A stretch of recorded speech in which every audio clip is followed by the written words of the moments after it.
इक्बाल शेख, बेल्दांडा गाव, मुर्शिदाबाद जिल्हा. नुकताच मी एक इक्बाल शेख याला मदत झाली पाहिजे असा एक व्हिडिओ अपलोड केला होता माझ्या चॅनलवर. अर्थात या इक्बाल शेखची जी काही अडचण होती, गेली 5 वर्ष तो पाण्यात राहत होता. पाण्यातून बाहेर आल्यावर अंगाची आग आग व्हायची आणि त्याला नकोसं करून टाकायची. घरची गरिबी त्याच्यामुळं जुजबी आसपासच्या डॉक्टरना दाखवून इलाज काही झाला नव्हता. म्हणजे नक्की याला त्रास कशाचा आहे? आतमध्ये काही आजार आहे का मग त्वचेचा काही रोग आहे? याचं काहीही निदान होत नव्हतं.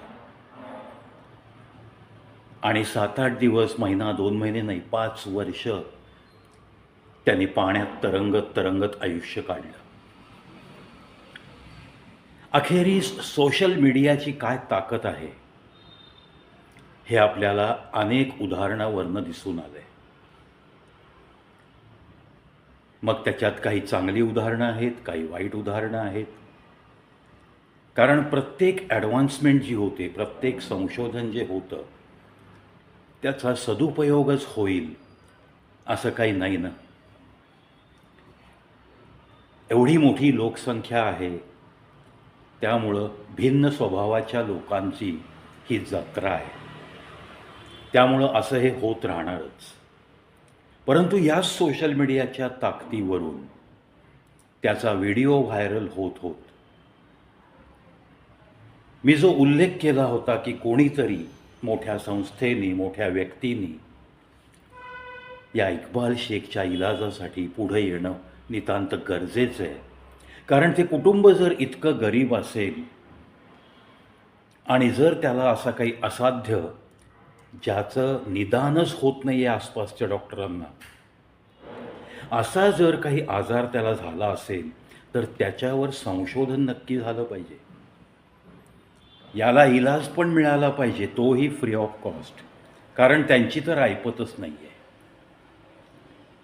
शेवटी अनंत अंबानी, आपल्या रिलायन्स ग्रुपचे सर्वेसर्वा मुकेश अंबानीजी यांचे चिरंजीव अनंत अंबानीजी, जामनगरला जे खूप मोठं वाईल्ड ॲनिमल्स रेस्क्यू सेंटर, हत्ती, वाघ, चित्ता, सिंह, जंगलातला कोणताही वन्य प्राणी आजारी अवस्थेत सापडू दे, आज या वनतारा हे जे त्यांनी सेंटर उभं केलं आहे जामनगरमध्ये, गुजरातमध्ये, अनंत अंबानींच्या या सेंटरमध्ये त्या प्राण्याला आणलं जातं आणि त्याची अगदी व्यवस्थितपणे देखभाल केली जाते. प्रचंड मोठा एरिया जामनगरचा या वनतारा रेस्क्यू सेंटरचा आहे. नुसतं रेस्क्यूच नाही, त्यांचं तिथेच रिहॅबिलिटेशन होतं, तिथेच त्यांची जोपासना केली जाते, तिथेच त्यांचं उरलेलं आयुष्य आनंदात कसं व्यतीत होईल हे पाहिलं जातं.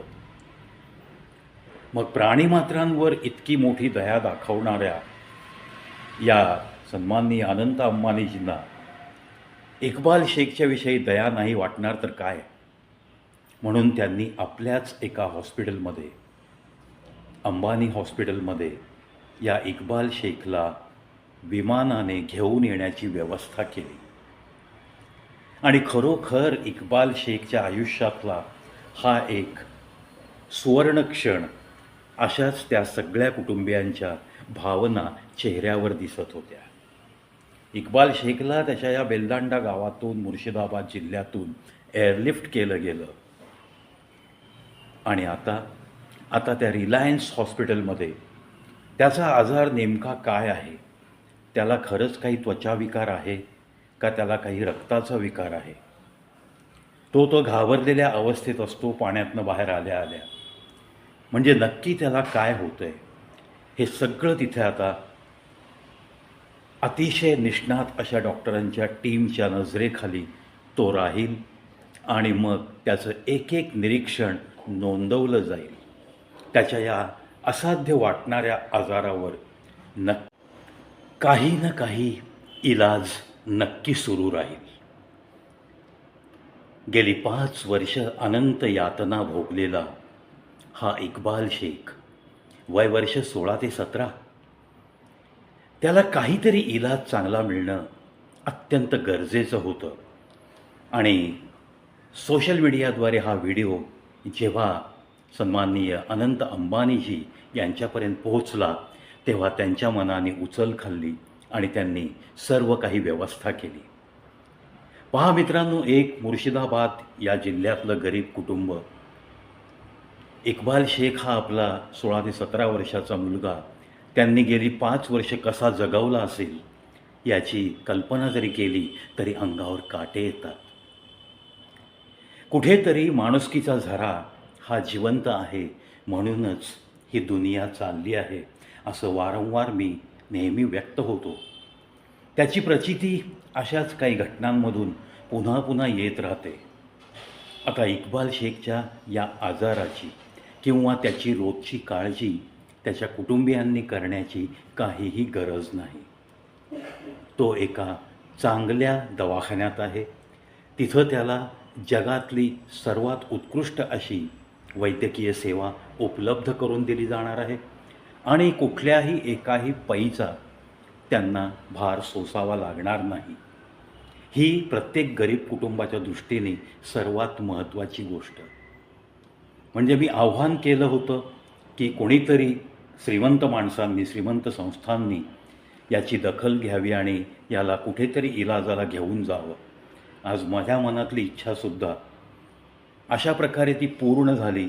कुठेतरी प्रार्थना जी आपण मनापासून करतो ती कुठे ना कुठे मोजली जाते, हे सुद्धा पुन्हा पुन्हा सिद्ध होत राहतं. मित्रांनो, शेवटी तुम्ही आम्ही ही सगळी या पृथ्वीवर माणूस म्हणून जन्माला आलो आहेत, तर सगळ्यात टॉपला असते ती माणुसकी. या माणुसकीला देवता मानत, कोणत्याही धर्माजातीचं अवडंबर न करत ज्याला जगण्याची गुरुकिल्ली मिळते ना, त्याच्या चेहऱ्यावरचं हास्य तो विधातासुद्धा कधीही हिरावून घेत नाही. त्याच्या मनात असणारी आनंदाचे तरंग त्याच्या अवतीभोवती आनंद पसरवत राहतात आणि तो विधाता त्याच्याकडं बघून मस्त हसत राहतो. त्यालाच त्याच्या निर्मितीबद्दल अभिमान वाटायला लागतो. असंच काहीसं मी अनंत अंबानींच्याबद्दल भाव व्यक्त करेन. चला, इक्बाल शेखला तुम्ही आम्ही सगळ्यांनी मिळून मनापासून शुभेच्छा देऊयात. त्याला त्याचं जीवन सुरळीत जगण्याचा नक्कीच अधिकार आहे. त्याच्या आजाराचं लवकरात लवकर निदान व्हावं आणि त्याला उत्कृष्ट वैद्यकीय सेवा मिळून तो लवकरात लवकर एक चांगलं मानवी जीवन जगण्यास सुरुवात त्यांनी करावी. आणि अर्थातच त्या इक्बाल शेखला विनंती करेन की हे जे काही त्याला बहुमोल आयुष्य बहाल होणार आहे, त्या आयुष्याचा उपयोग त्यांनी सकारात्मक कार्यासाठी मानवतेच्या दृष्टिकोनातूनच करावा, याच माझ्या माफक अपेक्षा. Wish you all the best Iqbal Shaikh and all family.